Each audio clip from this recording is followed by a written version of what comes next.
दर्शकों, टेक्नोलॉजी आज सिर्फ हमारी ज़िंदगी ही नहीं बदल रही है, बल्कि हमारे लैंड और रिसोर्सेज को संभालने का, बेहतर तरीके से संभालने का रास्ता भी दिखा रही है। बिल्कुल सही कहा आपने। पहले ज़मीन नापने और रिकॉर्ड रखने में काफ़ी दिन लगते थे, लेकिन अब सैटेलाइट मैपिंग, ड्रोन्स और ऑनलाइन टेक्नोलॉजी की वजह से पूरी तस्वीर मिनटों में सामने आ जाती है। जी हाँ, स्मार्ट टेक्नोलॉजी और स्मार्ट प्लानिंग के साथ लैंड रिसोर्सेज मैनेजमेंट भी बन रहा है आसान, तेज और भरोसेमंद। तो दर्शकों, इसी महत्वपूर्ण विषय यानी technological advancement in land resources विषय पर आज हमारे साथ बातचीत करने के लिए हमारे स्टूडियो में मौजूद हमारे बहुत ही खास मेहमान P Narhari ji, IAS 2001 batch, joint secretary, department of land resources से। सर, बहुत बहुत स्वागत है आपका DD morning show. Thank you, नमस्कार।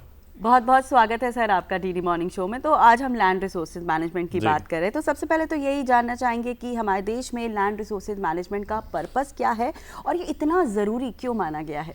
अभी 2014 के बाद जितने सारे रिफॉर्म्स माननीय प्रधानमंत्री जी लाए थे, उसमें से सबसे महत्वपूर्ण रिफॉर्म अगर कुछ हो रहा है वो है ज़मीन, लैंड रिसोर्स। ज़मीन हमारा एक बहुत ही महत्वपूर्ण रिसोर्स है, एक हमारे लिए, हमारे देश के लिए हाईली पोटेंशियल वाला अगर कोई रिसोर्स है वो है ज़मीन होता है। जी। तो कई सारे क्षेत्रों में ये रिफॉर्म्स लाए गए, लेकिन सबसे महत्वपूर्ण रिफॉर्म जो आया है वो है लैंड रिफॉर्म्स। आप देखेंगे कि गांव में पहले कैडेस्ट्रल मैप कहा जाता था, बहुत ही पुरानी पद्धति से एक कपड़े जैसे उस पे ज़मीन का जो है मापन होता था। फिर ज़मीन, जिसका ज़मीन है उसका खसरा, खतौनी, इस तरह के चीज़ों पे, कागज़ों पे उनका नाम अंकित होता था। अब बहुत इतने सारे विसंगतियाँ, क्योंकि वो जो मापन जो हुआ था, जो रिकॉर्ड्स मेंटेन किए जा रहे थे, वो बहुत ही अनसाइंटिफिक तरीके से उनको मेंटेन किए जा रहे थे। और जब वो मापन होता था, यानी कि जब मैप पे उसका ज़मीन का अक्स खींचा जाता था, उसका लैटिट्यूड और लॉन्गिट्यूड जो बहुत ही सटीक पद्धति है, उसका कोई मेल जोल नहीं होता था। लेकिन अब तकनीक, इतने अच्छे टेक्नोलॉजीज आ गए हैं जिसमें एरियल सर्वे, ड्रोन सर्वे और सैटेलाइट का पूरा उपयोग करते हुए अब हमारे पास जो है, एक तो एरियल सर्वे के माध्यम से हमको एक विहंगम दृश्य मिल जाता है, एक अच्छा साइंटिफिक तरीके से उसका सही मापन मिलता है, और फिर ग्राउंड रोवर्स जिसको कहते हैं, उनके माध्यम से उसका ग्राउंड ट्रूथिंग होता है, यानी कि वास्तविकता में जो एरियल सर्वे हुआ उसका सही सरहद जो है उस पे रोवर्स के माध्यम से करते हुए इन दोनों को मैप किया जाता, इन दोनों को मिलान किया जाता है। और तब जाके बनता है हमारा असली लैंड का जो है सही उसका मैप जो बनता है। अब आप देखेंगे कि टेक्नोलॉजी का इतना सटीक है कि प्लस और माइनस केवल 5 सेंटीमीटर के अंतर्गत आपका जमीन का सही सरहद मिल जाता है और डिजिटाइजेशन भी हो जाता है। बिल्कुल सही बात आपने कही। तो यहाँ पे एक सवाल ये भी उठता है कि अगर हम आज की बात करें तो लैंड रिसोर्स मैनेजमेंट को मॉडर्न बनाने के लिए कौन कौन सी नई टेक्नोलॉजीज और नए कदम बढ़ाए जा रहे हैं जो उसको और आगे लेकर जाए? जैसे अभी मैंने बताया कि हमारे पास एक तो एरियल सर्वे का और फिर ग्राउंड ट्रूथिंग का। अब आते हैं कि ये जो मैंने कहा कि ग्राउंड ट्रूथिंग करने के बाद हम इस पूरे लैंड रिसोर्सेस को हमने डिजिटाइज कर दिया और हमने एक पूरा पोर्टल तैयार करके स्टेट वाइज, मतलब यानी कि हर राज्य वाइज उसका हमने पोर्टल पे उसको डाल के रखा है। अब आप देखेंगे कि पहले एक व्यक्ति अपनी जमीन के लिए तहसील, पटवारी या अलग अलग राजस्व अधिकारियों के ऊपर के पास जाता था, उनसे अनुरोध करता था कि मेरा जो नक्शा है, मेरा जो खसरा, खतौनी, इतना इस तरह के जितने भी लैंड रिकॉर्ड्स हैं, उसके लिए अब कहीं भी जाने की ज़रूरत नहीं है। वो किसी भी कियोस्क पे जाके या अपने कंप्यूटर में जाके अपने राज्य से संबंधित पोर्टल खोल के अपने से संबंधित जो लैंड रिकॉर्ड्स हैं उसका पूरा पूरा डिटेल्स निकाल सकते हैं। इस हद तक कि ये जो डेटा है, यद्यपि ये प्राइवेट मतलब व्यक्ति का प्राइवेसी का इशू भी है, उसके पास रहेगा, लेकिन जब जरूरत पड़ेगी अगर उसको लोन लेना है तो बैंक के पास वो दिखा सकते हैं।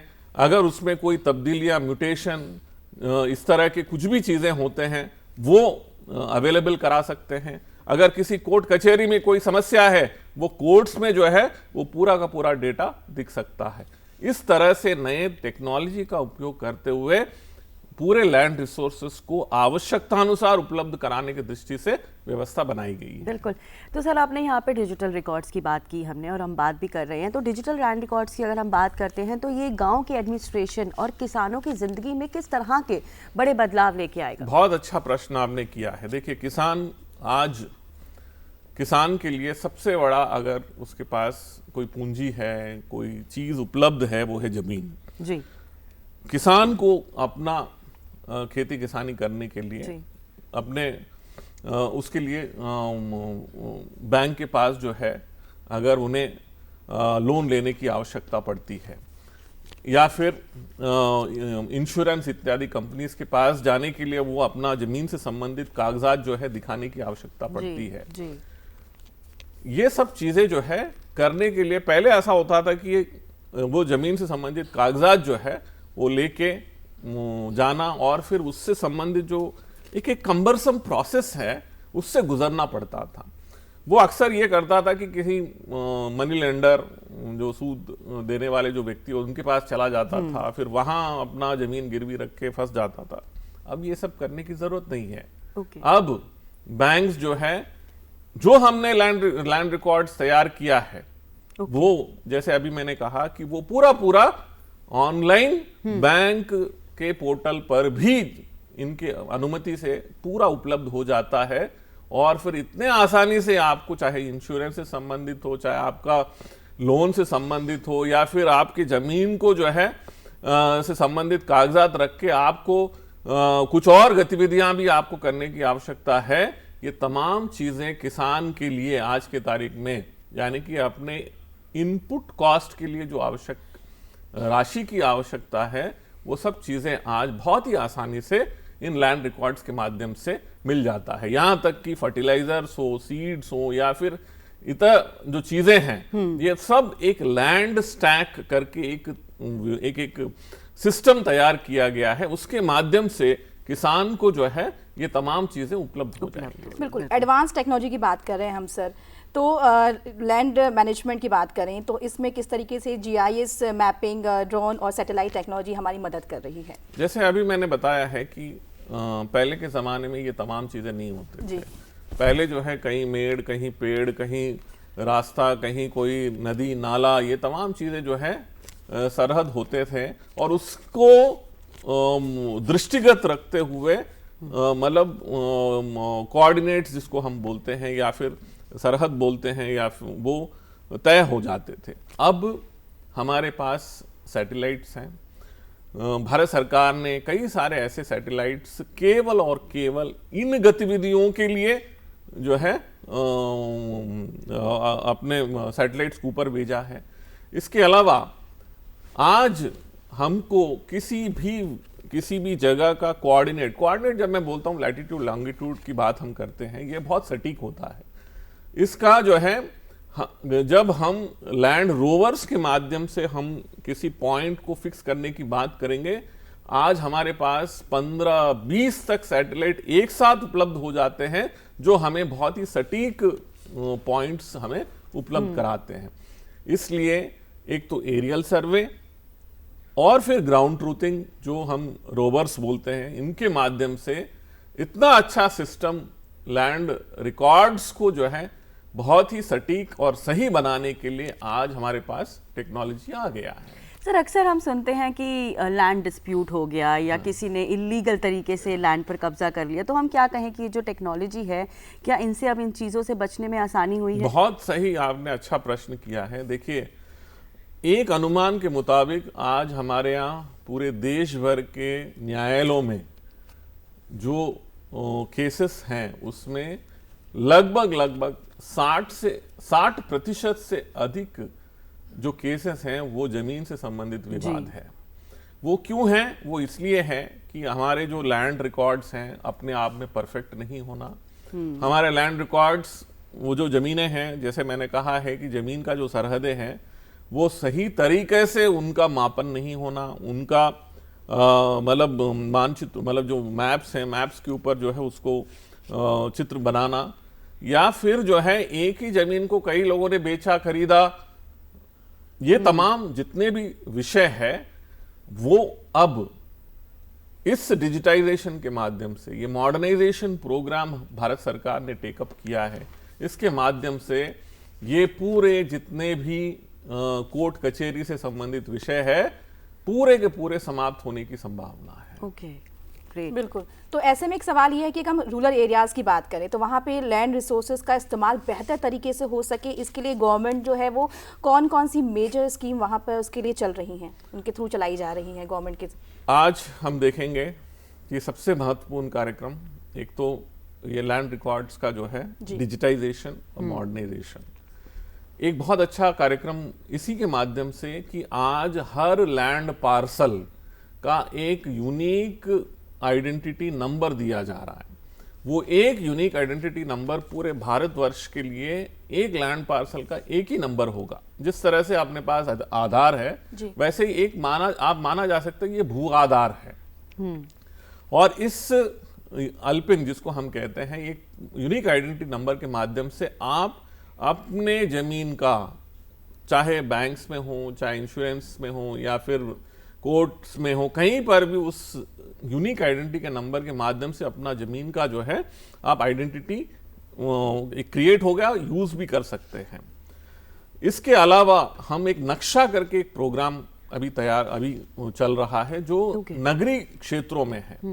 नक्शे माध्यम से हम आज के तारीख में लगभग 150 नगरीय निकायों में हम जितने भी अर्बन उस नगरीय निकायों में प्रॉपर्टीज हैं उन प्रॉपर्टीज का मापन कर रहे हैं इसी पद्धति के माध्यम से, और फिर उनका नंबरिंग करते हुए हम नगरीय निकायों को इस तकनीक के माध्यम से इतना आसान बना रहे हैं कि आपके नगरीय निकाय में कितने प्रॉपर्टीज हैं, ईच प्रॉपर्टी का कितना एरिया है, आप उस ईच प्रॉपर्टी से कितना प्रॉपर्टी टैक्स आप कलेक्ट कर सकते हैं, इस तरह का जो है हम एक सिस्टम तैयार करके हम नगरीय निकायों को देने वाले हैं। ये तमाम चीजें जो है भारत सरकार के इस अभिनव पहल के माध्यम से हो रहा है। जी, तो सर अगर यहीं पर बात करें लैंड एक्विजिशन या फिर हम बात करें रिहैबिलिटेशन प्रोसेस की, तो ये ज़्यादा ट्रांसपेरेंट और इन्हें ज़्यादा आसान बनाने में जो टेक्नोलॉजीज़ हैं ये कितनी यूज़फुल साबित हुई हैं? बहुत यूज़फुल हो रहे हैं। आप देखेंगे कि पहले के टाइम में जब भू अर्जन, लैंड एक्विजिशन का काम होता था, इतना ज़्यादा पेचीदियाँ थे और एडमिनिस्ट्रेशन और उस व्यक्ति जिसका जमीन अर्जित किया जा रहा है उन दोनों के बीच में एक ऐसा भावना थी कि मेरा जमीन लिया जा रहा है, मेरा जमीन कब लेंगे, कब लिया, क्या मुझे मुआवजा मिलेगा, क्या मुझे रिहैबिलिटेशन पैकेज मिलेगा, इस तरह के बहुत सारे भ्रांतियां होते थे, जिसके वजह से जिसका भू अर्जन हो रहा है वो अपने जमीन देने के लिए हिचकता था। उसके मन में एक नेगेटिव भावना जैसा रहता था कि मुझे अपना जमीन देना चाहिए कि नहीं देना चाहिए, मुझे उचित मुआवजा मिलेगा कि नहीं। अब डिजिटल नोटिसेस के माध्यम से और ट्रांसपेरेंसी, ये जो सिस्टम्स जो हमारे लैंड रिकॉर्ड्स का डिजिटाइजेशन हुआ है, इसके माध्यम से इतना आसान हो गया है कि जिसका भू अर्जन हो रहा है उनको बहुत स्पष्टता नोटिस के माध्यम से, उसका भू अर्जन का कैलकुलेशंस के माध्यम से, उनका जो रिहैबिलिटेशन पैकेजेस का जो ट्रांसपेरेंसी जो इसके माध्यम से लाया जा रहा है, अब ये सब तमाम भ्रांतियां दूर हो रहे हैं और अब लैंड एक्विजिशन का, रिहैबिलिटेशन का प्रोसेस भी आसान हो गया है। बिल्कुल। तो ऐसे में एक सवाल ये है कि अगर हम डिजिटल लैंड रिकॉर्ड्स की बात करें तो इसकी वजह से किसानों को बैंकिंग, लोन और गवर्नमेंट स्कीम का फायदा क्या आसानी से मिल रहा है? बहुत। अब आप देखेंगे कि जब से हमने ये तमाम काम, खास तौर पर हमारा ये जो पूरा काम है ग्रामीण क्षेत्रों में सबसे ज्यादा हुआ है। हमारा जो कैडेस्ट्रल मैप्स और रिकॉर्ड ऑफ राइट्स जिसका ये जो पूरा काम हुआ है, लगभग 98% काम हम लोगों ने लगभग कंप्लीट कर लिया है।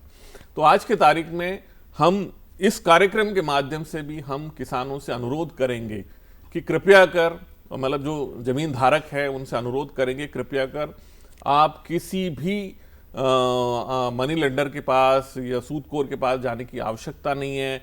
आप हमारे इस लैंड रिकॉर्ड्स का जो हमने डिजिटाइजेशन किया है, कृपया कर आप स्वयं या फिर किसी समीपस्थ कियोस्क के पास जाके आप अपनी जमीन से संबंधित पूरे विवरण आप निकाल सकते हैं। आप बैंक यहाँ जाके आप केवल ये जमीन से संबंधित डिटेल्स आप उपलब्ध कराएंगे और उनसे कहेंगे कि हमको इस तरह की सुविधाओं की आवश्यकता है, या फिर किसी भी सरकारी दफ्तर में जाके आप अगर बताएंगे कि ये हमारे जमीन से संबंधित ये है, पूरे डिटेल्स हैं, हमें ये सुविधाएं या फिर इन स्कीम्स के माध्यम से हमको सुविधा उपलब्ध कराएं, ये तमाम चीजें जो है आज किसानों को उपलब्ध हो रहा है और इसका पूरा लाभ लेने का मैं अनुरोध करूंगा। बिल्कुल।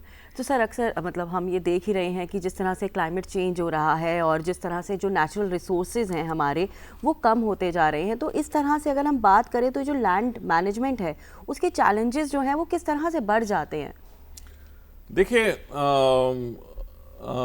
अगर क्लाइमेट चेंज की अगर आप बात करेंगे कि अक्सर अभी आप देख रहे हैं कि हमारा जैसे ही क्लाउड बर्स्ट होता है, जैसे बारिश के दौरान आजकल क्लाउड बर्स्ट होता है, तो एकाएक तीव्र गति से 2 इंच 3 इंच बारिश होता है। तो क्या होता है कि हमारे जो नदी नालियां, मतलब जो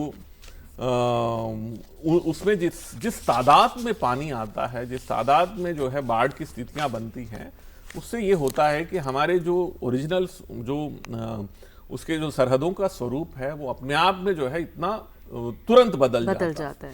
तो इस तरह के समस्याओं को दृष्टिगत रखते हुए हमारे पास आज सैटेलाइट इमेजरी उपलब्ध है कि हम उसका उपयोग करते हुए पहले की जो स्थितियां थी, आज जब ये जो स्थिति बनी, इसका हम एक तरह से मैचिंग कर सकते हैं और उसके माध्यम से हम ये समाधान भी कर सकते हैं कि लैंड रिसोर्सेस, लैंड का जो पहले से मापन हुआ है वो आसानी से हम जो स्टेक होल्डर्स हैं उनको हम बताने की स्थिति में रहेंगे। बिल्कुल। तो इसमें एक सवाल ये भी है कि आने वाले समय का एआई की बात करें और डेटा एनालिटिक्स जैसी टेक्नोलॉजीज की बात करें तो लैंड रिसोर्सेज मैनेजमेंट को किस तरह ये बदल सकती है? बहुत अच्छा प्रश्न आपने किया है कि आज हम अभी जो कार्यक्रम हम कर रहे हैं, digitisation, digital India land records modernisation programme, जिसमें हम नक्शा और लैंड स्टैक जैसे बहुत बड़े बड़े गतिविधियां हम कर रहे हैं, इसमें हम पूरा आर्टिफिशियल इंटेलिजेंस का उपयोग ऑलरेडी कर रहे हैं। हमने जो अभी मापन की जो बात की है, हमारा जो एरियल सर्वे और ग्राउंड ट्रूथिंग, ये सब करने के बावजूद भी हमारे पास कभी कभी बहुत सारे ऐसे समस्याएं आते हैं, खास तौर पर शहरी क्षेत्रों में जहां पर घनी आबादियां होते हैं, जहां पे हमारे मापन करने के बावजूद हमें जब डेप्थ में जाकर हमें सरहदों को फाइनलाइज करने की बात आती है तो वहां पे हमको आर्टिफिशियल इंटेलिजेंस बहुत उपयोग हो रहा है। तो ऑलरेडी हम ये कर रहे हैं और आने वाले समय में और ज्यादा इसका उपयोग करते हुए हम लैंड रिसोर्सेस, लैंड रिकॉर्ड्स का और शुद्धिकरण करने की स्थिति में रहेंगे। बिल्कुल सर, आपने बहुत सारी हमें आज जानकारी दी यहाँ पर। तो आज हमारे साथ यहाँ पर technological advancement in land resource management topic पर बात करने के लिए और काफ़ी सारी हमें जानकारी यहाँ पे मिली रतिका जी। तो P Narhari ji IAS 2001 batch, joint secretary, department of land resources से हमारे साथ जुड़े हुए। तो बहुत सारी हमें जानकारी यहाँ पर दी, तो हमारे साथ जुड़ने के लिए आपका बहुत बहुत शुक्रिया सर। थैंक यू, धन्यवाद। Thank you so much sir, thank you.